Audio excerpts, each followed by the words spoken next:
So, just so that you know, for your own safety, being married to medicine at times is a contact sport.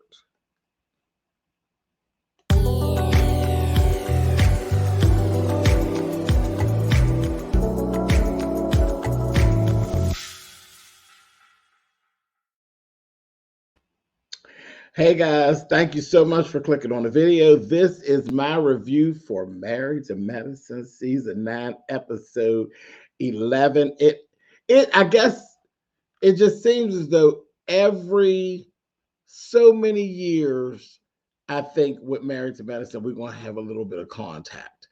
And I don't know, y'all were giving love and hip hop tonight. I Ciao. The funniest thing in the whole episode is Dr. Jackie perched on that chair. And when I say she was perched, she was SpillitBoyTV style. She look at this here. Perched. And then you saw her ease out of the scene. I said, work, Dr. Jackie. Dr. Jackie said, oh, this must be one of those parties where they make contact like we are in space, honey. And she squeezed out of the scene. I said, work out, Jackie. She said, you will not have me caught up in the middle, baby, and I by chance get my wig split. It's not going to happen. But the truth of the matter is, Audra, I like you. I really do want you on the show. But in this instance, boo, you did too much. You did too much. That whole doxing really shifted everything in the party. It was like, okay, like, where are we? What are we actually doing here? And then Heavenly, Heavenly, yes, Heavenly, you literally stirred the pot. You stirred the pot. The stuff with Audra, Doxson, Eugene, and Toya's leans and stuff, that was enough. That was y'all were already out there. And then the plus one cutting up just too much. Okay. And Quad told her, girl, not my house, honey. Not in my house. I said to y'all, she looked like she didn't belong anyway. She had a whole spirit about her that said, I'll tear this place up, honey. And it was like, girl, why is she here, Ike? She gave me very that. But Heavenly was over there stirring that pot, honey. We saw you. I saw you, Miss Heavenly, honey. Girl, they're over there, honey. And they're saying that girl that you had slept with somebody from in the neighborhood. I don't know which one it is, but between the three of them, yeah. Mm, somebody said it, honey. I said, oh, and that Toya that already had her little drinks, and she said, listen, which one of you bitches said it? I'll take my shoe and put it in your face. I said, Toya, you ever flashbacks to Carrie Wells' house, girl? And I thought Toya, I said, she ain't gonna really go there.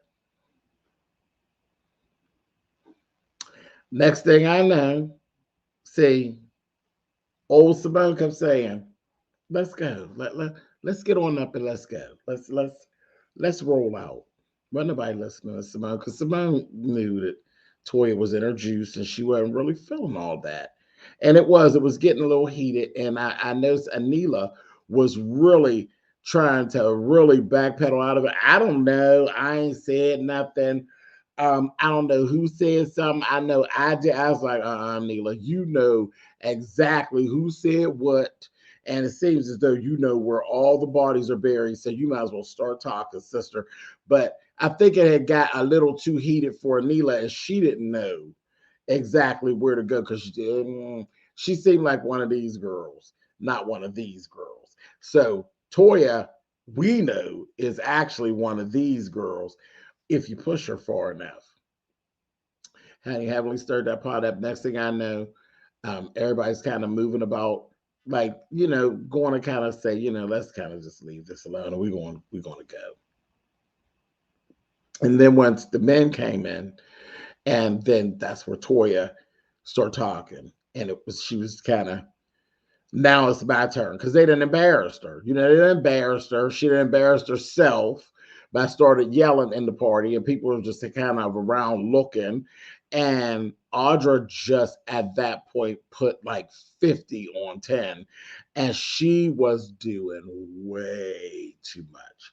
Personal space, Audra. I know you had to have known, but I think maybe you did. I think you don't know Toya like you thought you know Toya, and you were really doing the most. You were really in her personal space. You were over there. You were pretty unbearable, and you were like, oh, you were too about it.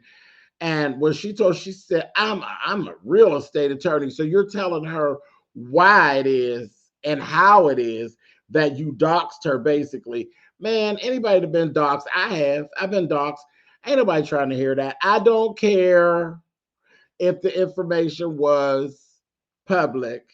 Ain't nobody asked you to bring it to this set of public people. It's doxing. It's wrong. And it's really unnecessary. And if you decide to dox someone, just be prepared for whatever they give you, because they may actually slap your face. See, when you start getting all personal, and then you're going and digging and prying and trying to find things by which to call yourself embarrassing people, you put yourself in a whole different position. Everybody don't handle everything the same way. You're a lawyer. You argue for a living. Who told you that Toya argues for a living? She don't. Toya's a stay-at-home mom. Toya played with her kids all day, which means rough houses and wrestling. She got all boys. So the chances of you getting an argument out of Toya, slim. The chances of Toya maybe slapping the taste out of your mouth, high.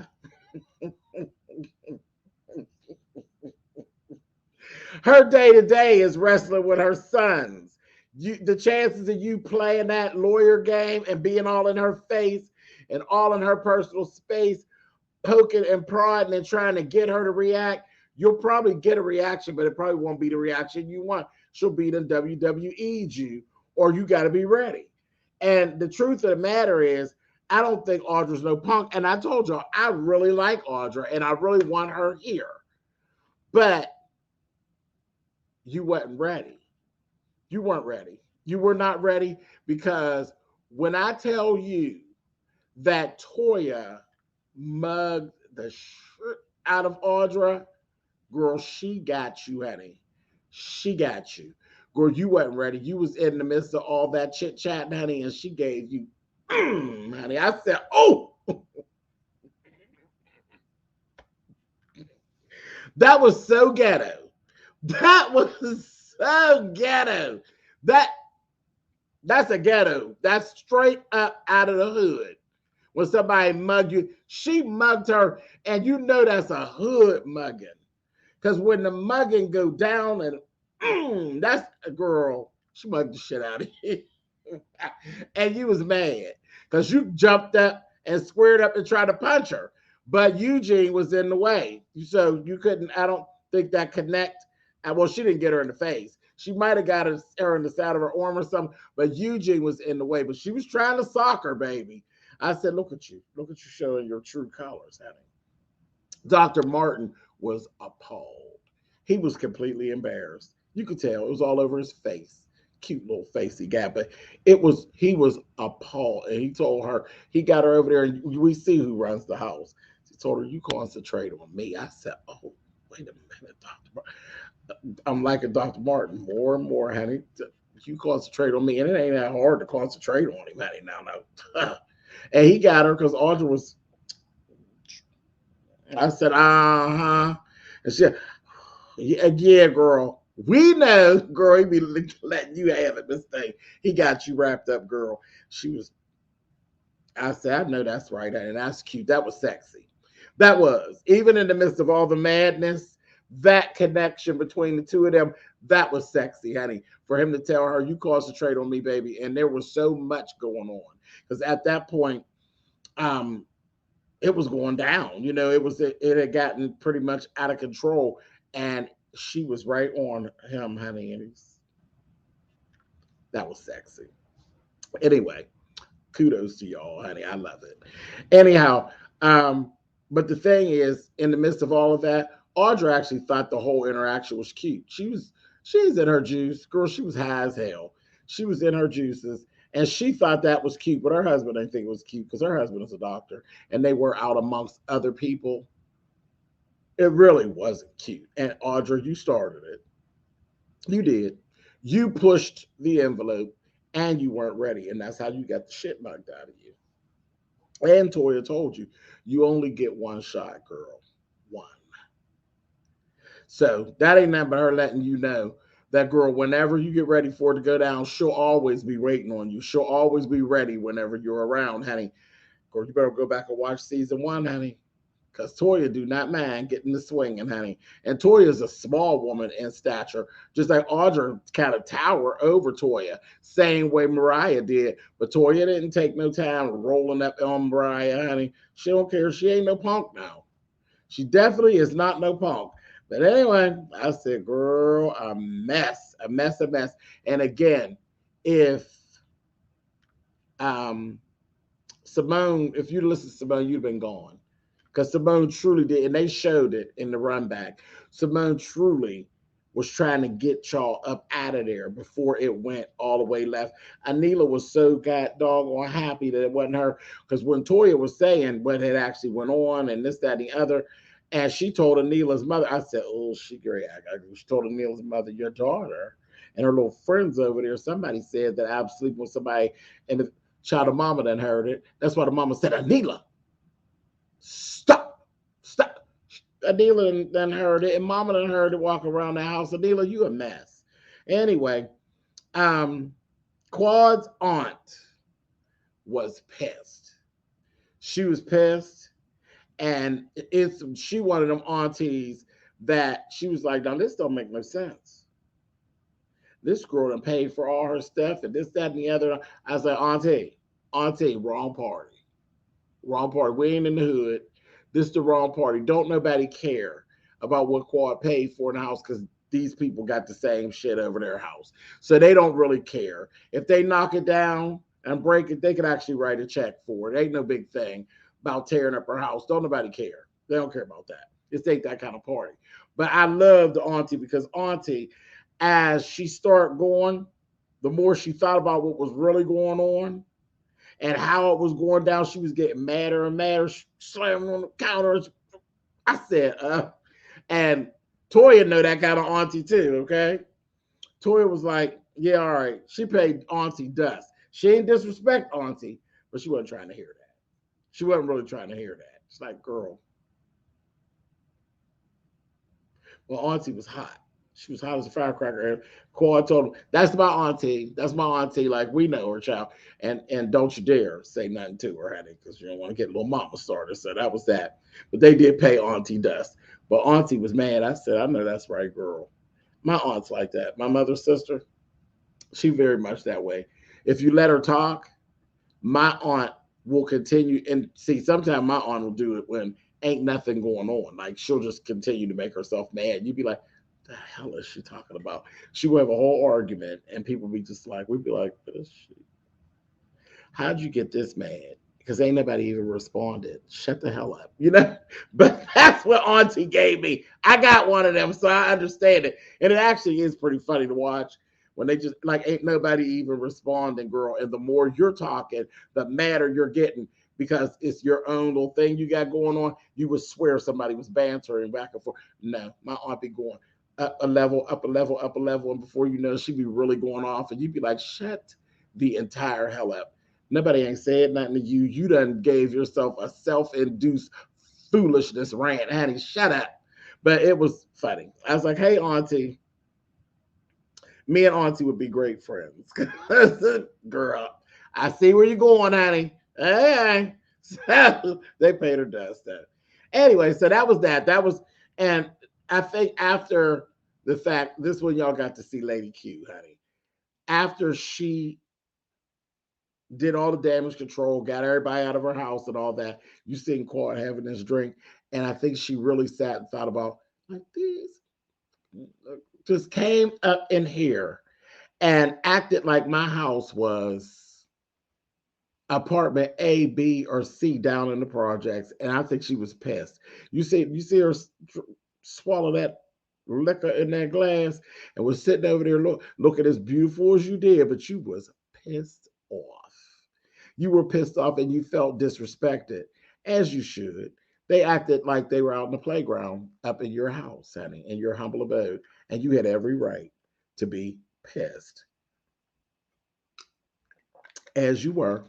Child, I know her, honey. I seen her, honey. I seen it all in her face, honey. She swallowed that liquor down, honey. A little short woman, and I said, girl, I know it's right, girl. It is tacky to go to fight inside somebody else's house. Don't do it in here, honey. Don't do it in here. I promise you. If you come in here and fight, there's going to be, I'm going to be the bitch to win the fight. I promise you. I don't even care what you was fighting about. I'm going to win the fight. Trust. We ain't never going to speak again because you're going to be mad at me because I'm not the shit out of you, honey. Anyway, fighting in your house. That's tacky. But we know from the past, Toya will fight in your house. So it just is what it is. Anyway, moving on.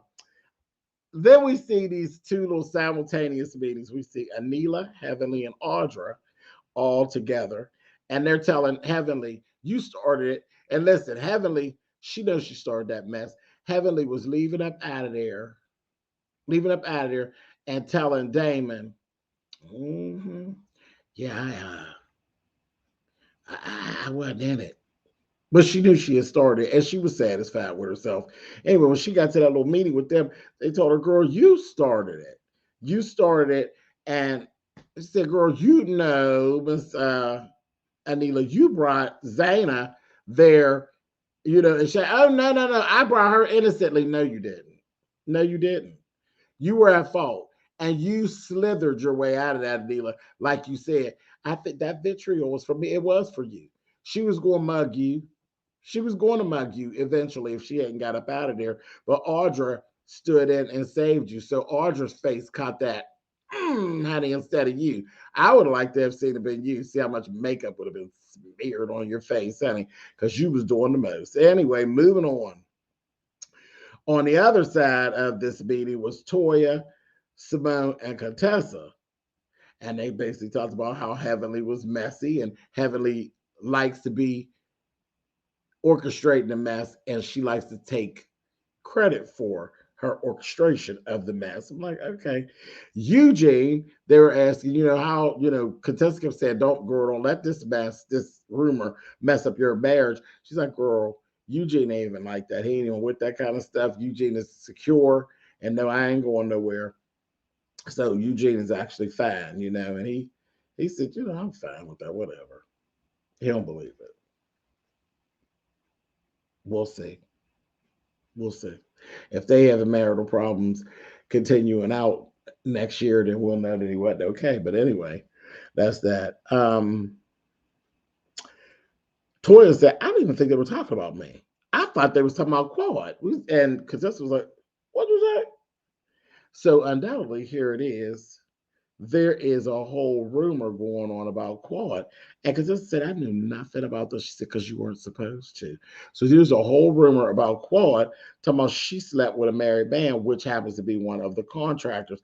And Les Toya was like, girl, listen, get it how you live. Get it off the dirt. Says everybody wants some free towel. Listen, this is the thing. I don't know nothing about the man and the man being married and all that, but Quad's single. Quad is single. She could crack the safe open for whoever she wants. Now, if he's married, Miss Quad, then, you know, girl, you got to pay for that. You're going to pay it on the front end or pay it on the back end. One of the two. You know how this works. But, I mean, you know, child, she can do what she wants. She ain't married to nobody. Dr. Gregory is somewhere doing Dr. Gregory. Lady Q can do whatever she wants. Whatever she wants. So y'all just keep right on talking, honey. Anyway, moving on. Then we had this montage of all the male doctors actually doing their thing, which was pretty cool. And of course, we got to see Dr. Damon, who was amazing. He was amazing. But then we had Heavenly give this whole confessional where she did the Dr. Damon commercial. I said, girl, if you don't hush, hush. She was just going overboard, and he does this and he does that and he does takes care of me and he's this and he's that, treat me good, and we have sex every night and this, that, and the other. I said, girl, the more you do that, I don't we ain't believing you. We just are not believing that Dr. Damon is slaying your box every night because you say it too much. Like you trying to convince yourself. Listen, ain't no thing. If he don't slay your box but once every month, it ain't nobody's business. Girl, hush. Hush.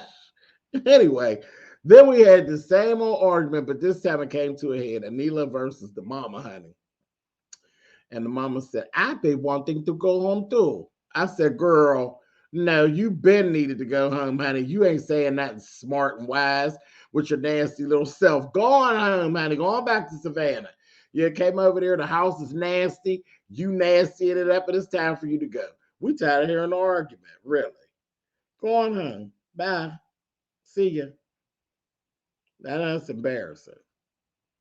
It's embarrassing that you gave your mother the little nasty lady edit. You know, I would have never set my mother up for no stuff like that, but whatever. Moving on. I ain't even gonna go. I'm not going in on mama. We'll see you next time, mama, when you come back. Um, Contessa goes down, baby, and she sees Abdul and Baki. I said, oh, that Baki was cute, honey. He was cute. But the whole situation was kind of awkward. Child, Contessa just faking. We didn't see Contessa walk in heels before. Contessa bad. Contessa know how to work it. I mean, and she don't need no Baki to teach her how to walk seductively. We've seen her do it before. But anyway, it was cute, girl. He got some airtime, and we enjoyed him. Baki, you snatched on me. I said, oh, come on, Baki. Pretty. He's a pretty man, but that body is snatched. Snatched, snatched, snatched, snatched, snatched. But anyway, that whole thing, when they had her trying to walk like she don't know how to walk, if y'all don't stop playing in here, y'all playing in our face. Then rough little scene there. We saw Quentin, a party for Quentin, which is Quad's brother that passed on. I'm not going to spend no whole lot of time talking about it, but they did a lantern release. We also saw Monica, because we didn't see Monica since she was actually on the show, which is Mason's mama. And Quad's mom and Mason and Quad, they all had a little dinner for in the dad's honor, and cake and ice cream and stuff, and they released the lanterns. It was very touching. Again, I'm not going to spend a lot of time on it. Quentin left up out of here way too soon, so I'm just going to I want to go ahead and move this right on along. But kudos to you, Quad. I'm surprised that you shared this stuff. But hey, good job. Anyway, moving on. Dr. Jackie is actually working on hiring a fourth doctor.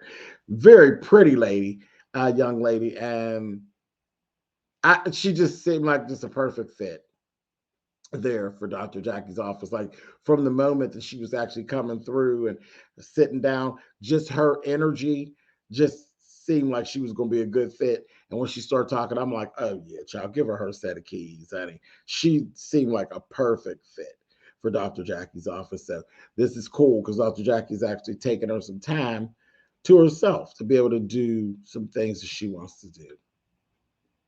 Then we go see Anila and Karen. He's over at her office. They're discussing the fact that her mom and dad is going home, and they're going to try to get Miss Gomez back. They need her. They need her because their life is in shambles. And then shortly after that, we end up seeing the part where their house, this is literally like 2 days after the party at Quad's house, their house got robbed. They were out at dinner, and their house got robbed. Anila feels as though they were targeted. The question came up of the fact that she has enemies. It said, it seemed this is where Quad and Heavenly had this little conversation going. And I was like, Quad, did you really just say that? Listen, she was being real. She was being real and she was saying what was on her mind. But that's I know there's going to be some people that are going to be really angry with her or watching, like myself, as well as people in the the fold there, because she just said what she meant and she said what she thought. She agrees that she felt as though Anila was being targeted, as she feels as though you have this big fallout with everybody, and then literally 48 hours later, your house is robbed, and you live in a guarded, gated community. How did the people get in? Who let them in? And it just sounds like an inside job, like either people were already in or somebody actually let them in. And I had thought it. I truly did think it. And when Quad said it, I was like shocked. My mouth was hanging. But like, did she just sit on camera and actually say this? I said, "Girl, why would you?" But again, she got a strong back, honey. She'll be able to handle it. But you're definitely going to be faced with it about why you said that and how dare you. Um, she dare. Period. That's it. That's all. I ain't got no more right now. I'll come back next week, but I don't think that's the last we heard of that. I think Quad gonna catch some, and she was pretty sharp on that little car. I said, what is this little outfit you got on this little face down? Anyway, we'll talk about it later. But I think we're going to hear some more about that little situation. Yeah, and wait until you find out, honey, that they've been talking about she was sleeping with the man that laid the towels. So it's gonna be interesting, honey. The man with the towels is supposedly laying pipe too. I said, oh, get you a contractor, honey. Anyway, we'll see. All this gonna be a mess. I'll talk to y'all then later. Bye, y'all.